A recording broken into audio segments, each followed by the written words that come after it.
porque dijo, no, el INE no puede decir que pospone la consulta, porque no puede brincarse la ley. Llega a la Suprema Corte, están dos ministras de guardia, dos ministras nominadas por el presidente López Obrador, y las dos le dan la razón a Sergio Gutiérrez Luna. Gracias por tomarnos la llamada de nueva cuenta. Muy buenas tardes. Hola Carlos, buenas tardes, ¿cómo estás? Saludos al auditorio. Pues me imagino que usted feliz, como dice aquel, ¿no?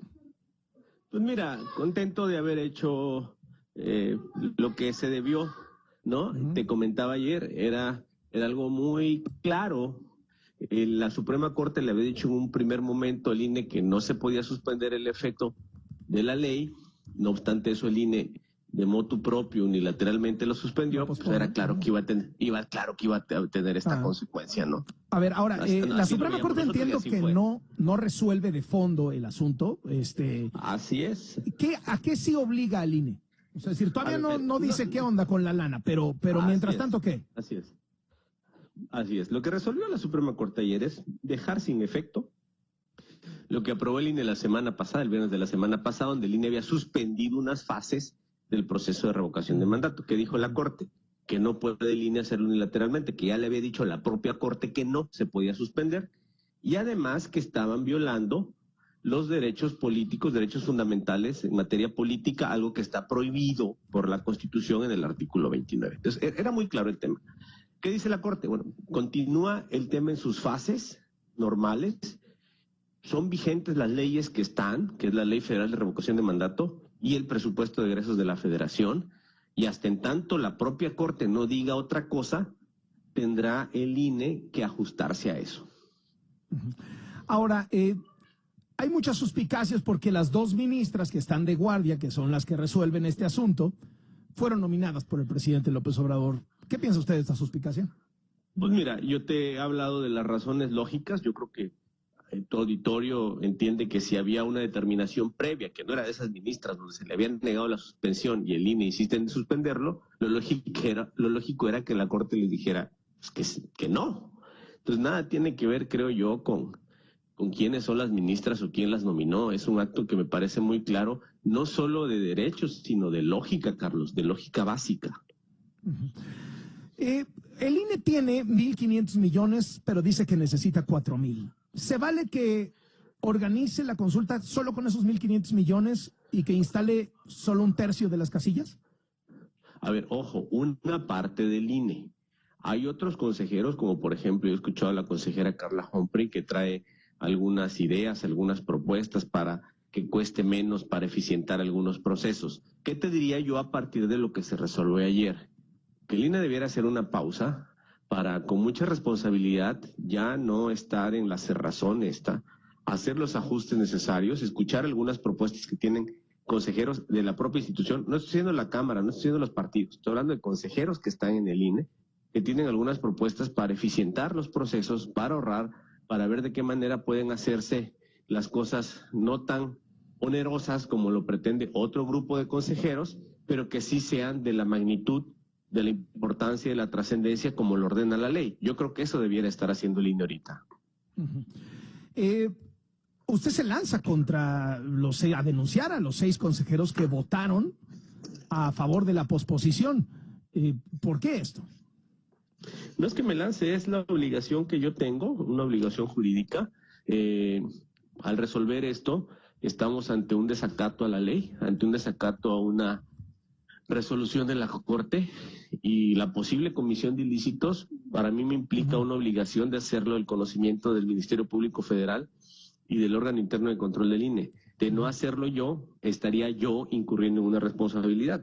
Tengo la obligación de hacerlo. Ayer entrevistaba yo a Jorge Romero, el coordinador del PAN ahí en la Cámara de Diputados, y me decía, a ver, Sergio Gutiérrez Luna tiene que desempeñarse como presidente de la Cámara. No es el coordinador de Morena, ese es Ignacio Mier. Él es el presidente de la Cámara, él nos tiene que representar a todos, morenistas y no morenistas.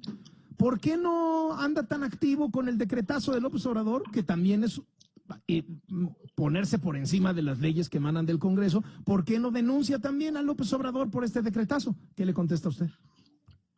Mira, el tema de ese decreto es un decreto que jurídicamente está dirigido a instancias internas del gobierno federal, que no tiene incidencia ni afectación ni agravio respecto de la Cámara de Diputados. Cosa muy diferente en el otro caso, Y hay que decirlo claramente, hay una parte que se nos olvida. El INE demandó a la Cámara de Diputados.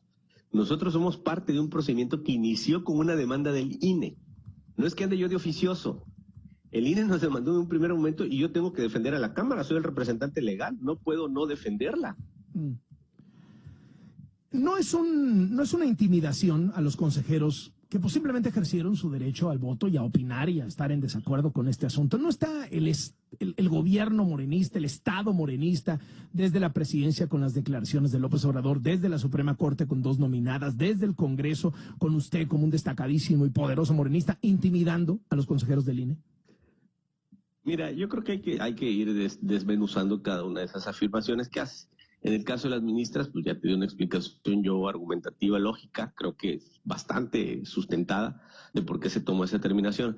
También te comenté por qué tengo que hacer esa denuncia. Ahora, ahí acaba mi papel ya acabó con la parte de formular las denuncias. Ya el Ministerio Público de la Federación y en su caso el órgano interno de control, que es un órgano autónomo, van a determinar si existen las responsabilidades o no.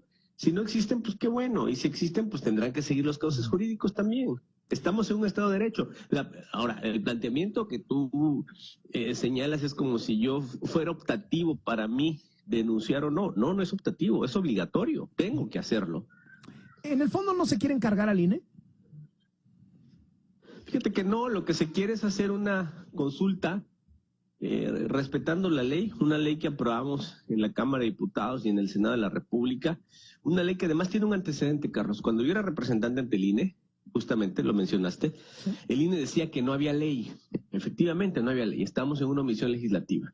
El INE sacó unos lineamientos. En esos lineamientos ellos argumentaban algunas cosas. Y en aquel momento se les dijo, esperen a la ley, está por entrar la próxima legislatura, la vamos a sacar rápido, esperen a la ley. No quisieron esperarse a la ley, sacaron unos lineamientos. Luego aprobamos la ley. Cuando aprobamos la ley no les gustó, Carlos, y empezaron con el problema de que querían a fuerza una app. A pesar de que la ley decía que se podía usar la app y los formatos físicos en papel simultáneamente, ellos no quisieron. Se tuvo que ir a tribunales para exigir que se pudieran aplicar simultáneamente. Es decir, tienen una actitud de que cuando no les gusta la ley, simplemente la inobservan. Ahora no les gustó una resolución de la Suprema Corte, la ignoraron. También tienen que poner de su parte, ¿eh? Sacó un comunicado el INE diciendo que continúa con los trabajos de la revocación de mandato y dice, durante los últimos días se ha realizado la revisión de las firmas en papel recibidas de Morena, por cierto, en más de 1,400 cajas, así como las que han sido recabadas a través de la app. El INE se mantendrá atento a la resolución de fondos. O sea, como el INE diciendo, oye, nosotros no hemos parado, nosotros seguimos en la nuestra. ¿Qué piensa de eso?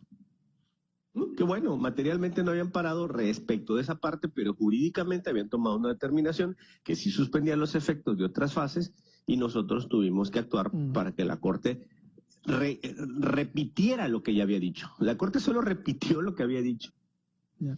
Oye, me debe de ayer una respuesta sobre el asunto de José Manuel Río Virgen allá en Veracruz. ¿Usted como veracruzano? Sí, cómo no. ¿Qué le Fíjate pareció? Que ya te comentaba ayer que iba llegando de un vuelo. Sí, que quería revisar el asunto y enterarse de cómo ya ha estado y eso. Sí. Lo señalé en un Twitter que escribí un poco más tarde. José Manuel es una persona que yo conozco desde hace 20 años, es un buen amigo, una persona que a mí me parece intachable. Estaremos pendientes de cómo se dé este proceso, señalado el presidente Andrés Manuel López Obrador, que si hay pruebas tendrán que aplicarse las consecuencias jurídicas y si no, bueno, pues tendrá que salir en libertad. Esperemos a que eso no suceda. Oye, dile que me aguantas un segundito y le hago una pregunta más a tu papá, corazón. Sí, aquí está. ¿Quiere que le ¿Cómo se llama? ¿Cómo se llama? Víctor. Saludos Víctor. al auditorio, Víctor. Saludos, sí. Hola. Víctor. Oye, Víctor, soy Carlos. ¿Cómo estás? ¿Me escuchas ahí, Víctor? ¿Pero un perro rico? Ah, sí, me gusta muchísimo. ¿Ya te acabaste el tuyo o qué? Ya se fue por allá con su pelota. Bueno, ya vino a lo que vino, pues, ¿no? O sea, esos son operadores políticos y no pedazos. Llegó, quiere dulce, se llevó su pelón, se fue, se acabó. Así es. Más de esos. Oye, no, pues obviamente en estas temporadas de descanso. Una última pregunta, diputado. Sí, ¿Es abuso de poder del gobernador Cuitlahua García? Mira, es muy difícil pronunciarse sobre asuntos jurisdiccionales que uno desconoce. Yo desconozco las pruebas, desconozco los elementos, no sé qué hay detrás, porque es un expediente que solo conocen las partes. Lo que yo te diría es que se apela a que sea un tratamiento justo y que se apliquen los principios de debido proceso, ¿no? Eso es lo que... Y no solo en ese caso, en cualquier caso debe ser así. Entonces esperemos a que todo salga bien. Yo así lo deseo. Muchísimas gracias por estos minutos, Sergio Gutiérrez Luna, presidente de la Cámara de Diputados y quien interpuso esta controversia constitucional que hizo ayer a las ministras de la Corte decir que el INE siga en lo que resolvemos de fondo el asunto. Gracias y buenas tardes. Y felices fiestas, por cierto, saludos para usted y para toda la familia. Y abrazo y saludos al auditorio. Y saludos también a Víctor, también que participó un ratito aquí con su pelón pelo rico. Un rato en la entrevista a todo dar. Gracias, diputado.